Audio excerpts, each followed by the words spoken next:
વહાલા વૈષ્ણવો, સૌને જય શ્રી કૃષ્ણ। આજે આપણે પૃષ્ટિમાર્ગીય સત્સંગ ચેનલમાં પૃષ્ટિમાર્ગનું જહાજ એવા સુરદાસજીની વાર્તાનો ભાવ સાંભળીએ। તે પહેલાં જો આપણે પૃષ્ટિમાર્ગીય સત્સંગ ચેનલને સબસ્ક્રાઈબ ન કરી હોય તો જરૂર કરજો અને હા, શેર કરવાનું ભૂલતા નહીં।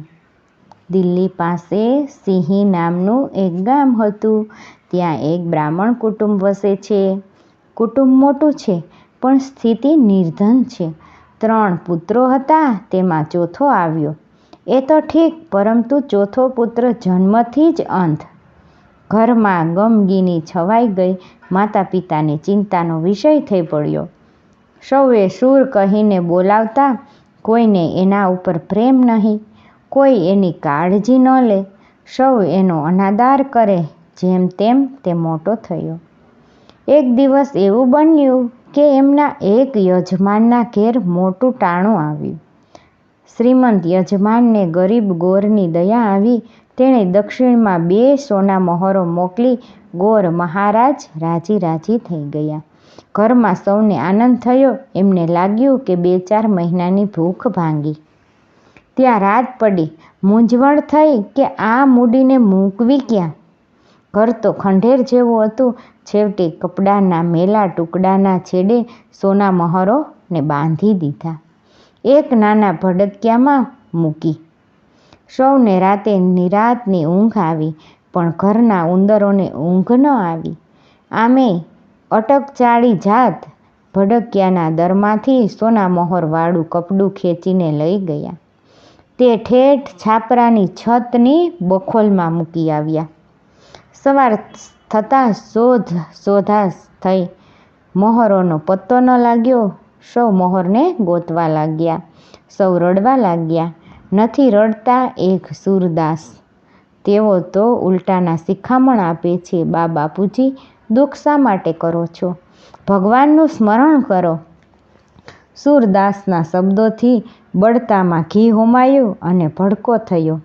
પિતા ઉકળી ઉઠ્યા। દીકરા, તું જે ઘડીનો આવ્યો છે ત્યારથી અમને 2 ટક ખાવાનું પણ નથી મળ્યું। ખાવાના પણ સાસા પડ્યા છે। તું એવું નસીબ લઈને આવ્યો છો કે ઘરમાં આવેલી લક્ષ્મી પણ ચાલી ગઈ છે। સુરદાસજી આ તક ઝડપી લીધી। તેમણે કહ્યું, બાપુજી, ખરી વાત છે। મારા જેવા કમ નસીબને ઘરમાં ન રખાય। મને ઘરમાંથી વિદાય કરી દ્યો। હું રહીશ ત્યાં સુધી તમને દુઃખ રહેશે, માટે મને જવા દો। ભગવાન મને સંભાળશે, મારી ચિંતા તમે ન કરશો। આવું સુરદાસજી એના પિતાજીને કહે છે। સુરદાસની વાતથી મા બાપ મૂંઝાઈ ગયા। સુરદાસજીએ પોતાની વાત આગળ ચલાવી। જો તમે મને ખરેખર જવા દો તો હું તમારી ખોવાયેલી સોના મહોરો શોધી આપું।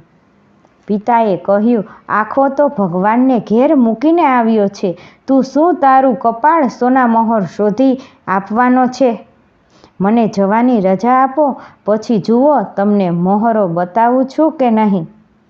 ડૂબતો માણસ તરણું પકડે તેમ આશાને તાતણે વળગીને સગી માએ કહ્યું, સારું સારું, તારે જ્યાં જવું હોય ત્યાં જજે, પહેલાં મહોર તો બતાવ। કયો સગલો તારી લાકડી પકડવા આવશે? ટાઢા પહોરના ગપ્પા મારે છે તે? આવું એની મા કહે। વિચારો તો ખરા વાલા વૈષ્ણવો। સુરદાસજીએ પોતાની માતાની વાત ધ્યાનમાં લીધા વિના મહોરોની જગ્યા બતાવી। ત્યાંથી મહોરો મળી। સૌ રાજી થયા। વધારે આનંદ તો એ થયો કે જે દીકરાને નકામો ધારતા હતા તે ચમત્કારી નીકળ્યો। પણ સુરદાસ તો હાથમાં લાકડી લઈ ઘર તર છોડવા તૈયાર થયા। સૌ તેમને મનાવવા લાગ્યા। સુરદાસજીએ કહ્યું, મેં પહેલેથી જ શરત કરી છે, તમે મને રજા આપી છે, હવે ફરી ન જાઓ। મને ઘરમાં રાખશો તો ફરીથી તમારી સોના મહોરો ખોવાઈ જશે। નિર્ધનતામાં સ્નેહની લાગણી પણ ઘણીવાર બુઠ્ઠી બની જાય છે। માતા પિતા એમને રોકી શક્યા નહીં। બાળક સુરદાસ લાકડી ઠપકારતા એકલા ચાલી નીકળ્યા। પ્રભુ સિવાય એમને દોરનાર કોણ હતું? કોઈ નથી.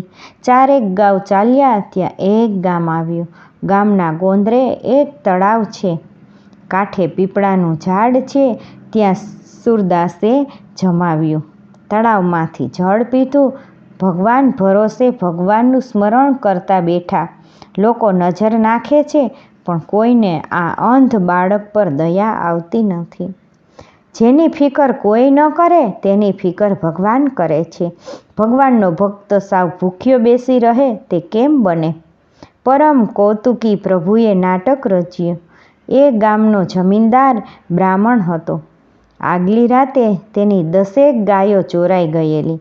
તેને શોધવા નીકળ્યો હતો. તે તળાવ પાસે લોકોને પૂછતો હતો. બાળક સૂરે એની વાત સાંભળી. જમીનદારને પાસે બોલાવીને કહ્યું, અહીંથી 1 ગાંવ પર ગામ છે.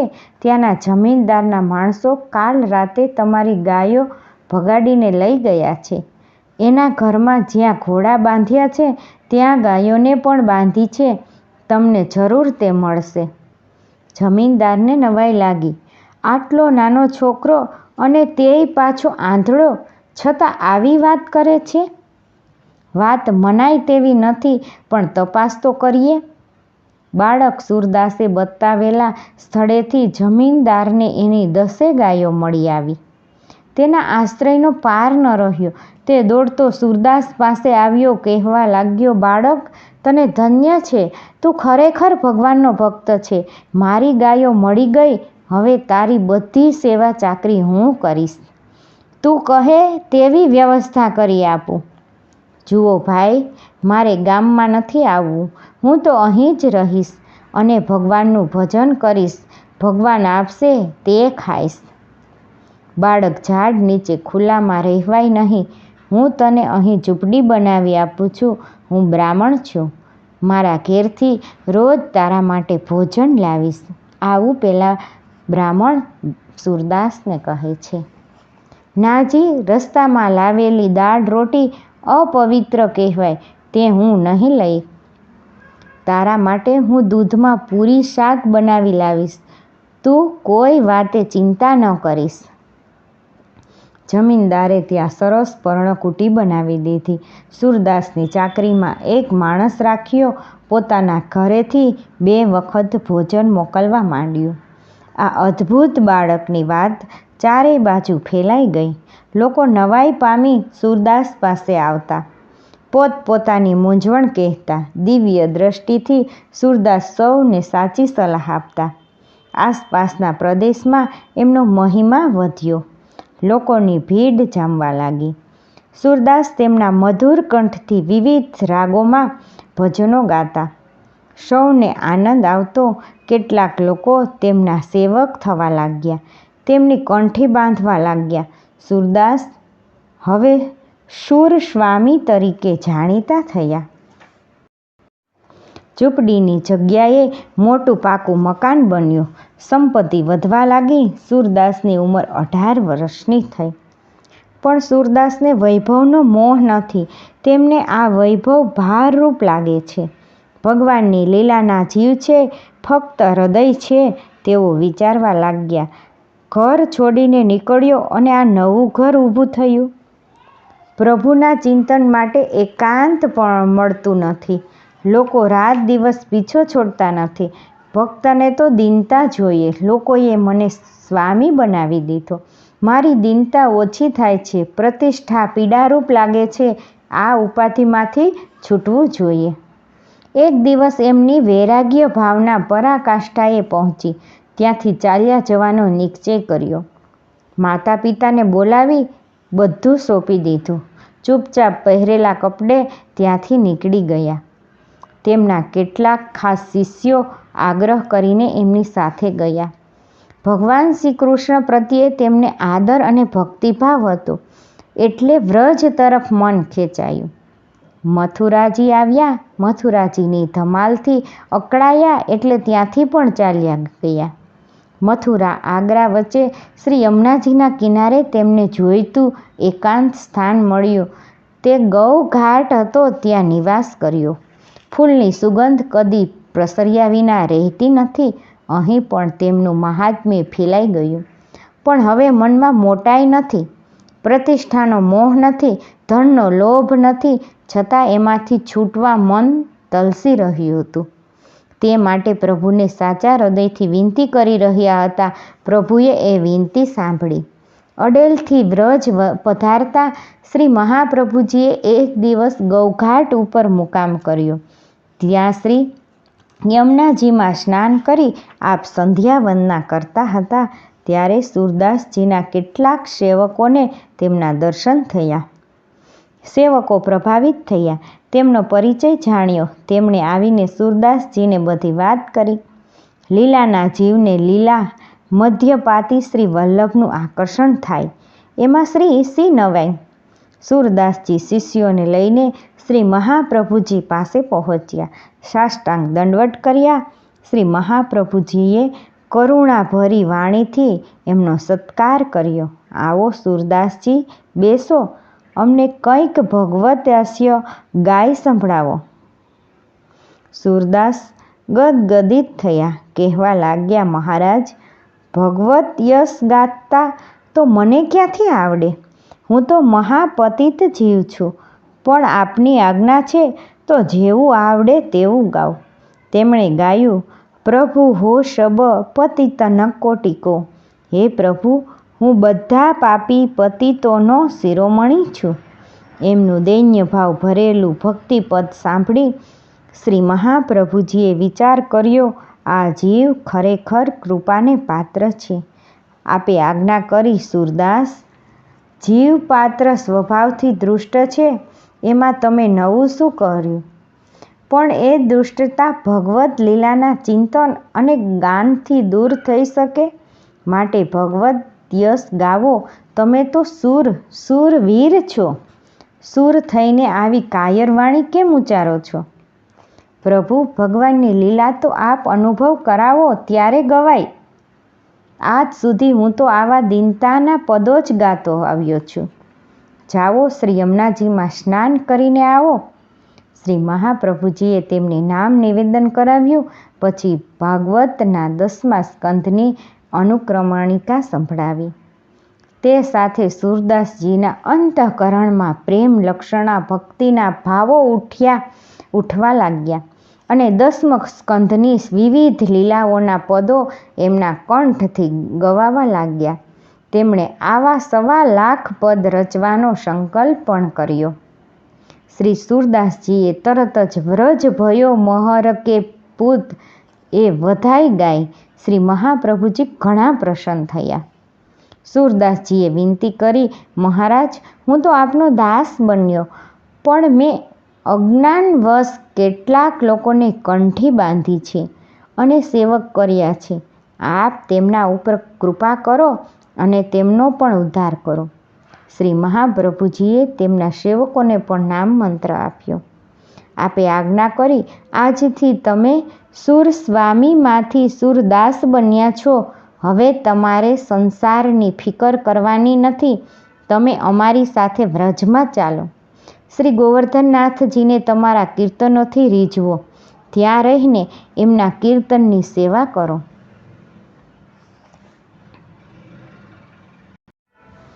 સૂરદાસજી શ્રી મહાપ્રભુજીને સાથે જતીપુરા આવ્યા. શ્રીનાથજીના દર્શન કરી પ્રસન્ન થયા. મંગળાથી શયન સુધીની કીર્તનની સેવા કરવા લાગ્યા. શ્રીનાથજી એમના કીર્તનોથી પ્રસન્ન રહેતા. વૈષ્ણવો એમના કીર્તનો ચોપડામાં ઉતારે છે. સૂરદાસજી વિવિધ પ્રકારની પદ રચનાઓ કરવા લાગ્યા. જ્ઞાન વૈરાગ્યના, દીનતા વિરહના, વિવિધ લીલાઓ અને વિવિધ સિદ્ધાંત બોધકના પદો તેઓ વિવિધ રાગોમાં ગાવા લાગ્યા. કાવ્ય અને સંગીત શાસ્ત્રમાં તેઓ નિષ્ણાંત હતા. કંઠ મધુર અને સુરીલો હતો. તેમણે હજારો પદો ગાયા. બીજા ગવૈયાઓ એમના પદો શીખીને અનેક સ્થળે ગાવા લાગ્યા. એક દિવસ બાદશાહ અકબર દરબારના 9 રત્નો પૈકી સંગીતકાર તાનસેનજીએ સૂરદાસજીનું એક પદ બાદશાહ પાસે ગાયું. તેમાં સૂરદાસજીએ ભક્તોના લક્ષણ બતાવ્યા હતા. ભક્ત કોઈની નિંદા અને પ્રશંસાને સમાન ગણે છે, કોઈ તેનું ધન પડાવી જાય, ભાણામાં ધૂળ નાખી જાય, કોઈ તેને મૂરખ કહે તો પણ તે અકળાતા નથી. ભક્ત એક ક્ષણ પણ શ્રી કૃષ્ણની પ્રીતિને વિસરતા નથી. આવા ભક્તને ભગવાન તરત જ મળે છે. આ પદ બાદશાહ અકબરને ઘણું ગમી ગયું. તેમણે તાનસેનને પૂછ્યું, આવા લક્ષણવાળા ભક્તોનો મેળાપ થાય તો કેવું સારું. જહાંપનાહ, આ પદ રચનાર ભક્ત સૂરદાસજી વ્રજમાં છે. તેમને મળવાથી વિશેષ માહિતી મળે. બાદશાહે સૂરદાસજીને બોલાવી લાવવા માણસોને દોડાવ્યા. સૂરદાસજીને ક્રમને આવવું પડ્યું. બાદશાહે કહ્યું, ભક્તરાજ, તમે ઘણા પદોની રચના કરી છે, તેમાંથી મને કંઈક સંભળાવો. ત્યારે સૂરદાસજીએ 25 કડીઓનું બોધદાયક એક પદ ગાયું. મન રે તું કર માંગો સો પ્રીત. આ પદ સૂર 25 ના નામે પ્રસિદ્ધ છે. તે સાંભળીને બાદશાહ ઘણા રાજી થયા. તેમણે મનમાં વિચાર કર્યો, આ કવિ ત્યાગ અને ભક્તિની વાતો સંભળાવે છે, પરંતુ તેમના જીવનમાં એવું હશે ખરું? કસોટી કરવી જોઈએ. બાદશાહે કહ્યું, બાબા, તમે ભગવાનનું પદ ઘણું સુંદર ગાયું. હવે મારા યશોગાન ગાવો. તમે જે માગશો તે આપીશ. હું દિલ્હીનો બાદશાહ છું. જે મારા યશ ગાય છે તેમની ઈચ્છા હું પૂરી કરું છું. જવાબમાં સૂરદાસજીએ એક બીજું સચોટ પદ ગાયું. નાહી ન રહ્યો મન મેં ઠોર. હવે મારા મનમાં બીજી કોઈ ઈચ્છા રહી નથી, કારણ કે શ્રી કૃષ્ણ મારા મનમાં પૂરેપૂરા વસી ગયા છે. તમે અનેક પ્રકારના લોભ દેખાડો છો, પણ અમૃત રસથી ભરેલા ઘડામાં કયો મૂરખ ખારા જળનો સાગર ભરે? બાદશાહના કથનનો સૂરદાસજીએ સચોટ પ્રત્યુત્તર આપ્યો. બાદશાહ સમજી ગયા કે સૂરદાસજી સાચા ભક્ત છે. તેમણે પૂછ્યું, બાબા, તમે આ પદની છેલ્લી પંક્તિમાં એમ કહ્યું કે તમારી આંખો હરિના દર્શન માટે તલસે છે, પણ તમારે લોચન તો છે નહીં.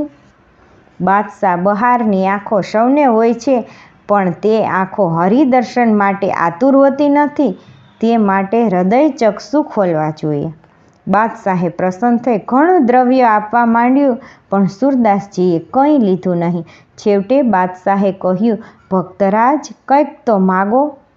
તમે રાજી થયા છો તો એટલું જ કહી દો કે તમે મને ફરીથી કદી અહીં બોલાવશો નહીં. સૂરદાસજીને આવી નિસ્પૃહતા જોઈને અકબરને ઘણો સંતોષ થયો. તેમણે માનપૂર્વક સૂરદાસજીને વિદાય આપી. ત્યારબાદ બાદશાહ અકબરને સૂરદાસજીના પદો એકઠા કરવાની રઢ લાગી. તેમણે દરબારમાં જાહેરાત કરી કે જે કોઈ સૂરદાસના નવા પદો મને સંભળાવશે તેને હું સારું ઇનામ આપીશ. કેટલાક લોકો આવા પદો શીખીને અકબર પાસે રજૂ કરવા લાગ્યા. ત્યારે એક પંડિત કવિના મનમાં વિચાર આવ્યો, આ અંધ કવિમાં એવું શું છે કે બાદશાહ એના પદો પાછળ ઘેલો થયો છે? સૂરદાસની છાપ વગર તે પદ સાંભળતો જ નથી. તે પંડિત સૂરદાસની છાપ લગાવી કેટલાક પદો રચ્યા. તે લઈને બાદશાહ પાસે આવ્યો. તે પદો ગાઈ બતાવતા બાદશાહને લાગ્યું કે આ પદો સૂરદાસજીના જણાતા નથી. તેમણે પંડિતને પૂછ્યું, ખરેખર આ પદો સૂરદાસજીના છે? પંડિતે હા પાડી. બાદશાહે કહ્યું, વાત મારા ગળે ઉતરતી નથી, એની કસોટી કરીએ. બાદશાહે પોતાની પાસેના સૂરદાસજીના પદોના કાગળ લીધા અને પંડિત પાસેથી પણ પદોના કાગળ લીધા. પછી પાણીના જોહમાં બધા કાગળ મૂકી દઈને કહ્યું, ઈશ્વર આનો ન્યાય કરશે. સૌના આશ્ચર્ય વચ્ચે સૂરદાસજીના સાચા પદો કાગળ પાણીમાં ભીંજાયા વિના પાણી પર તરતા રહ્યા. પંડિતની રચના બનાવટી કાગળ પાણીમાં ડૂબી ગયા. આ પ્રસંગ બતાવે છે કે ભક્ત કવિના અનુભવના પદો ગાનાર સંસાર સાગરને તરે છે અને કલ્પનાથી રચેલા પદો ગાનાર સંસાર સાગરમાં ડૂબે છે. શ્રી મહાપ્રભુજીએ આજ્ઞા કરી ભગવદ્ લીલાના ગુણોગાનથી ચોપડેલી રોટી જેવા છે. અને લૌકિક ગુણગાન લુખ્ખા ભોજન જેવા છે. શું કહ્યું વાલા વૈષ્ણવો કે ભગવદ્ લીલાના ગુણગાન ઘી ચોપડેલી રોટી જેવા છે અને લૌકિક ગુણગાન લુખ્ખા ભોજન જેવા છે. આ શબ્દ ખરેખર યાદ રાખવા જેવા છે. ભગવદ્ ગુણગાન ગાનારના હૃદયના ઊંડાણમાંથી આવતા પદો આપણા હૃદયને સ્પર્શે છે અને કૃતાર્થ કરે છે. માટે તો આપણા સેવા પ્રકારમાં અષ્ટસખા વગેરેની વાણી જ ગવાય છે, બધાની વાણી નહીં.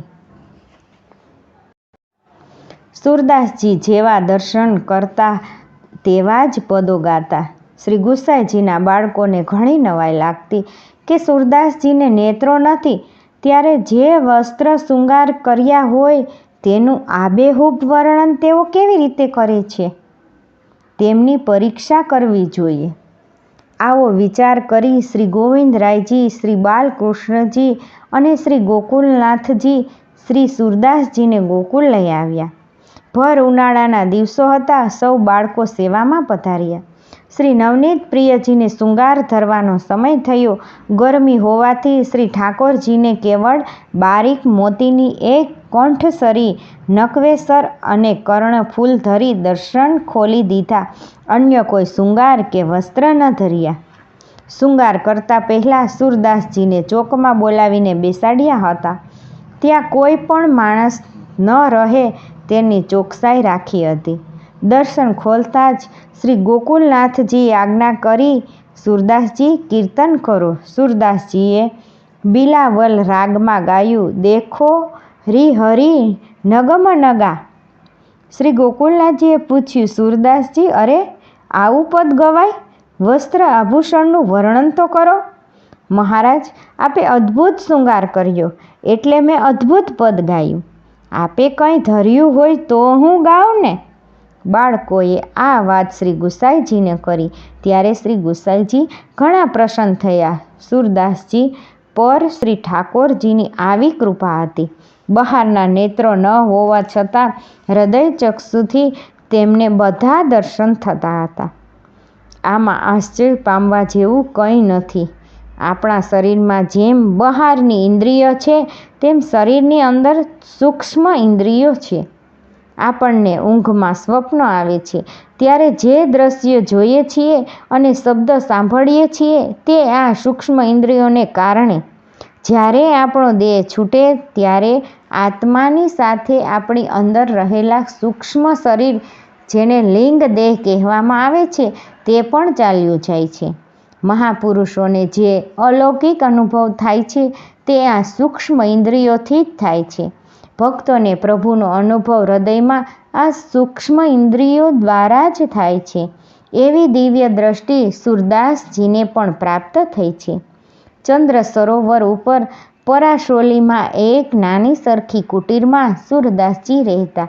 પરોઢમાં વહેલા ઉઠી સ્નાનાદિ કરીને માનસી સેવામાં મગ્ન થઈ જતા.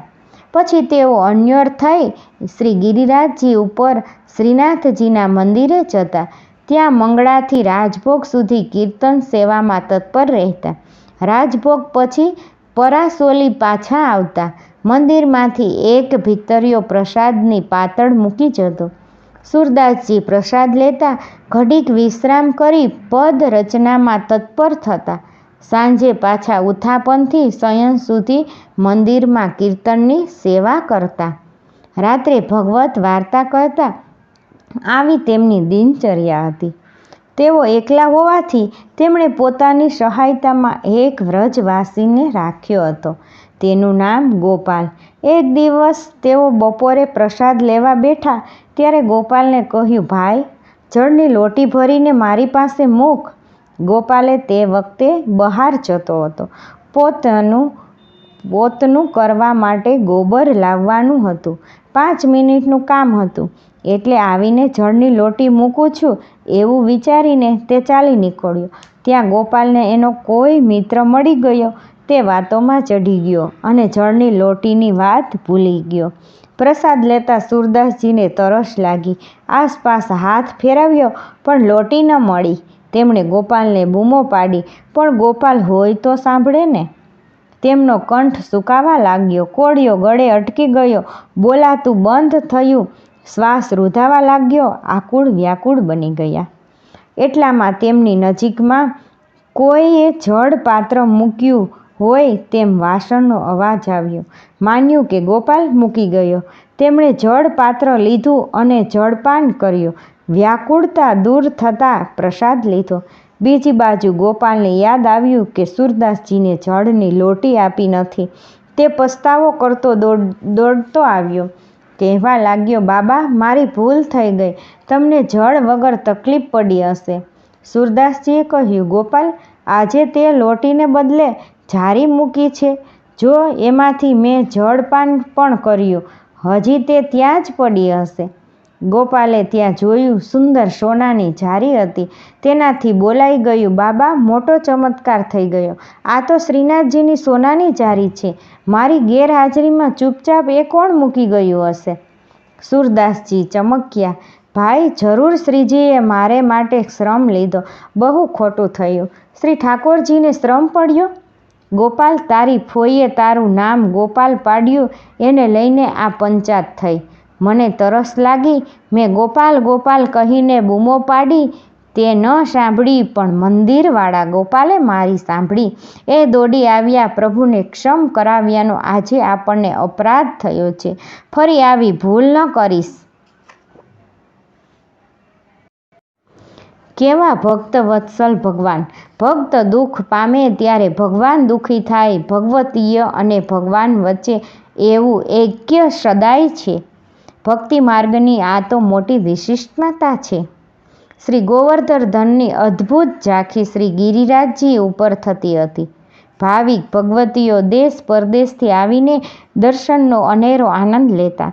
ત્યાં તળેટીમાં ગોપાલપુર ગામ શ્રી ગિરિરાજજી પરથી ઉતરતા એક વાણિયાની દુકાન. વાણિયાનું નામ જ્ઞાનચંદ. 60 વર્ષની ઉંમર. સવારે સૂર્યોદય પહેલાં દુકાન ખોલી દે. એક પણ ઘરાક આખા દિવસમાં તેની દુકાનેથી ખરીદી કર્યા વિના પાછું ન જાય, તેની પૂરેપૂરી કાળજી લે.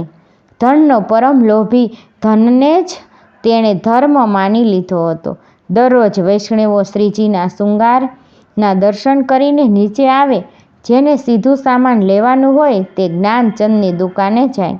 દુકાને પહેલાં આવનારને જ્ઞાનચંદ પૂછી લે કે આજે શ્રીજીએ શા વસ્ત્ર શૃંગાર ધર્યા છે. તે કદી દર્શન કરવા જાય નહીં, પણ દિવસભર જે વૈષ્ણવ આવે તેની આગળ ગળગળો થઈને શ્રીજીના સ્વરૂપ અને શૃંગારનું વર્ણન કરે અને કહે કે પહેલાં દર્શન કરી આવો, દર્શન ચૂકશો નહીં. એ એવી ખૂબીથી વાત કરે કે સાંભળનારને એનો દંભ સમજાય નહીં. સૌને લાગે કે આ પરમ ભક્ત છે, માટે એમની દુકાનેથી જ માલ સામાન ખરીદો. આમ વૈષ્ણવ યાત્રાળુઓને વિશ્વાસમાં લઈને સૌને સારી પેઠે મૂંડતો. એમ કરતાં કરતાં તેણે ₹60,000 જેવી મૂડી ભેગી કરેલી. પાછો કંજૂસ એવો કે ચમડી તૂટે પણ હાથમાંથી દમડી ન છૂટે. એકવાર એવું બન્યું કે સૂરદાસજી તેની દુકાને આવી ચઢ્યા. જ્ઞાનચંદે તો રોજની ટેવ પ્રમાણે તેમની આગળ પણ શ્રીજીના શૃંગારનું વર્ણન કર્યું. સૂરદાસજી જાણી ગયા કે તેની વાણીમાં દંભ હતો. તેના અંતરના પાખંડને તેઓ પારખી ગયા. સૂરદાસજીએ કહ્યું, તું બીજા બધાને છેતરે, પણ મને નહીં છેતરી શકે. મને ખબર છે કે તું સાંભળેલું બોલે છે. દર્શન કરીને આ વર્ણન કરતો નથી. ધન કમાવા માટે પાખંડ કરે છે. જ્ઞાનચંદ ચેતી ગયો. તેને લાગ્યું કે સૂરદાસજી મોટા ભગવતીય છે. તેઓ ભગવાનના મનની વાત જાણનાર છે. ત્યાં મારા જેવાનો તો શો હિસાબ? તેમની પાસે નમી જવામાં લાભ છે. કહેવત છે કે વાણિયા મૂછ નીચી તો કહે 7.5 વાર નીચી. જ્ઞાનચંદે કહ્યું, તમારી વાત ખરી છે બાપજી, પણ કોઈને કહેશો નહીં. મારા પેટ ઉપર પાટું પડશે. સૂરદાસજીએ કહ્યું, શેઠ, જાત્રાળુ વૈષ્ણવોને ધૂતીને ₹60,000 ભેગા કર્યા છે. પેટ પર પાટું ક્યાંથી પડવાનું છે? શું તું ભૂખે મરવાનો છે? વાણિયો વધારે ચમક્યો. તેણે સૂરદાસજીના પગ પકડી લીધા. બાપજી, તમે કહેશો એમ કરીશ, પણ મને ફજેત કરશો નહીં. સૂરદાસજીને દયા આવી. તેમણે કહ્યું, તું મારી સાથે દર્શન કરવા ચાલ, હું તારી વાત સાની રાખીશ. વાણિયાએ તે વખતે બહાનું બતાવ્યું. સૂરદાસજીએ કહ્યું, ફરી આવું ત્યારે તૈયાર રહેજો. જ્યારે સૂરદાસજી આવતા ત્યારે વાણિયો કોઈ ને કોઈ બહાનું બતાવતો, પણ દર્શન કરવા જતો નહીં. પરંતુ ભગવતીએ જેનો હાથ પકડે તેને કેમ છોડે? આખરે સૂરદાસજીએ કહ્યું, હું આ બેઠો તારી દુકાને. વૈષ્ણવો આવશે તેમને તારી પોલ બતાવી દઈશ. પછી જોઉં છું તારો વેપાર કેમ ચાલે છે. સૂરદાસજીએ એક પદ રચીને તેને સંભળાવ્યું. આજ કામ કાલ કામ પરસો કામ કરનો, પહેલે તીન બહુત કામ વિમુખ ભયો ચરનો. જાગત કામ સોવત કામ, કામ મેં પચી મરનો. છોડ કામ સુમર શ્યામ, સુર પકડ સરનો. પદ પૂરું થતાં તેમણે કહ્યું, બોલ, અત્યારે આવવું છે કે નહીં? વાણિયો ઊભો થયો. જેમ તેમ દુકાન બંધ કરીને આગળ થયો. બંને ઉપર પહોંચ્યા. દર્શન ખુલ્લા હતા. સૂરદાસજીએ મનથી શ્રીનાથજીને વિનંતી કરી, પ્રભુ, આજે શેઠને આપના ચરણોમાં પકડીને લાવ્યો છું. મૂળમાં દેવી જીવ છે, એટલે એને બાંધી રાખવાનું હવે આપના હાથમાં. ભગવતીની વિનંતી ભગવાને સાંભળી. શ્રીજીએ જ્ઞાનચંદને એવા અલૌકિક દર્શન આપ્યા કે તેનું મન શ્રીજીમાં લાગી ગયું. તે ગળગળો થઈ ગયો. કહેવા લાગ્યો, આવા અલૌકિક દર્શનનો લાભ મેં જીવનભર ગુમાવ્યો. મને ધિક્કાર છે. દર્શન થઈ જતાં બહાર આવી તેણે સૂરદાસજીને કહ્યું, બાપજી, તમારી કૃપાથી આજે મને સાચું સુખ મળ્યું. જ્ઞાનચંદ, પૂરું સુખ તો હજુ બાકી છે. ચાલ શ્રી ગુસાઈજી પાસે તેમનો સેવક થા. બાપજી, આપ જેમ કહેશો તેમ કરીશ, પણ મને પહેલાં એવો કંઈક ઉપદેશ આપો કે મારું મન ધનમાંથી છૂટી ધર્મમાં લાગે, સંસારમાંથી નીકળીને ભગવાનમાં લાગે. સૂરદાસજીએ 60 કડીઓનું સુર સાઠી નામનું પદ તેને સંભળાવવા માંડ્યું. તેમાં સૂરદાસજીએ સમજાવ્યું કે હે મનુષ્ય, તું શ્રી કૃષ્ણનું સ્મરણ કરીશ તો આ જીવન પાવન થઈ જઈશ. આ સંસાર તો એક સ્વપ્ન છે, તે કાયમ ટકવાનું નથી. શ્વાસે શ્વાસે આયુષ્ય ઘટે છે. મરણનો ભય ક્ષણે ક્ષણે પાસે આવતો જાય છે. માટે તું ચેત, વિવેકથી ધર્મચારણ કર, જેથી જન્મ મરણનો ભય ટળી જાય. તું ગમે તેટલી સંપત્તિ કમાઈશ, અરે ત્રિભુવનનું રાજ્ય મેળવીશ, તો પણ તે બધું અહીં જ પડ્યું રહેશે. તારી સાથે કેવળ ધર્મ આવશે. ભગવાનને ભૂલીને વિષયોની પાછળ ન દોડ. માયા મમતામાં રાચ નહીં. પ્રતિષ્ઠા માટે ફાફા માર નહીં. લોભ બુરી ચીજ છે. ભોગ ભોગવવાથી વાસનાઓ શાંત થતી નથી. આ બધું દેહનું સુખ છે, જૂઠું નાટક છે. સાચું સુખ તો પરમાત્માને પ્રાપ્ત કરવામાં છે. માટે શ્રી કૃષ્ણનો આશ્રય કર. બીજા કોઈ દેવોનો ભરોસો કરીશ નહીં. શ્રી કૃષ્ણના નામ રટણથી તારું કામ સિદ્ધ થઈ જશે. માટે તું ચેત અને ભગવાનની ભક્તિ કર. ધ્રુવજી જેવું ધર્માચરણ કરીશ તો સપ્તર્ષિઓ જેમ ધ્રુવજીની પ્રદક્ષિણા કરે છે તેમ કાળ તારી પ્રદક્ષિણા કરશે. સૂરદાસજીનો આવો સુંદર ઉપદેશ સાંભળતા જ્ઞાનચંદના હૃદયમાં પ્રકાશ પ્રગટતો ગયો. પદની એક એક કડીએ 1000 શ્રીનાથજીને ભેટ ધરવાનો તે મનમાં સંકલ્પ કરતો ગયો. ભગવતીના સંગથી તેનો લોભી સ્વભાવ બદલાયો. કંજુસાઈ જતી રહી. સૂરદાસજી તેને શ્રી ગુસાઈજી પાસે લઈ ગયા. સઘળી હકીકત કહી. શ્રી ગુસાઈજીએ પ્રસન્ન થઈને કહ્યું, સૂરદાસજી, તમને ધન્ય છે. તમે આજે બૂઢો બેલ નાથ્યો છે. શ્રી ગુસાઈજીએ તેને નામ મંત્ર આપી સેવક કર્યો. જ્ઞાનચંદને જાણે નવું જીવન પ્રાપ્ત થયું. આમ સૂરદાસજીના સત્સંગથી અનેક દેવીજીઓ શરણે આવ્યા. સૂરદાસજી જીવનભર ભગવત યશ અને લીલાઓનું ગાન કરતા રહ્યા. તેઓ લીલાના જીવ છે. પ્રભુની દિવસકાલીન લીલામાં કૃષ્ણ સખાનું પ્રાગટ્ય છે. રાત્રિકાલીન લીલામાં ચંપકલતા સખીનું સ્વરૂપ છે. ભગવાનની રાત દિવસની બધી લીલાઓનો તેમને અનુભવ છે. પૃથ્વી ઉપર તેમને શ્રી વલ્લભની અસીમ કૃપા પ્રાપ્ત થઈ છે. તેમણે 1.25 લાખ પદો રચવાનો સંકલ્પ કરેલો. લગભગ 1 લાખ પદો રચાયા અને દેહ અશક્ત થવા લાગ્યો. તેમને ખાતરી થઈ કે હવે પ્રભુની ઈચ્છા મને નિત્ય લીલામાં બોલાવી લેવાની છે. પોતાનો સંકલ્પ અધૂરો રહી જવાની તેમની ચિંતા થવા લાગી. પણ પ્રભુ સત્ય સંકલ્પ છે. ભગવતીના સંકલ્પને ભગવાન પૂરા કરે છે. એક રાતે પોતાનો સંકલ્પ અધૂરો રહેવાની ચિંતા કરતા તેઓ સૂઈ ગયા. રાતમાં શ્રી ગોવર્ધનધર પધાર્યા. દર્શન આપીને આજ્ઞા કરી, સૂરદાસજી, ચિંતા કેમ કરો છો? તમારો સંકલ્પ પૂરો થઈ ગયો છે.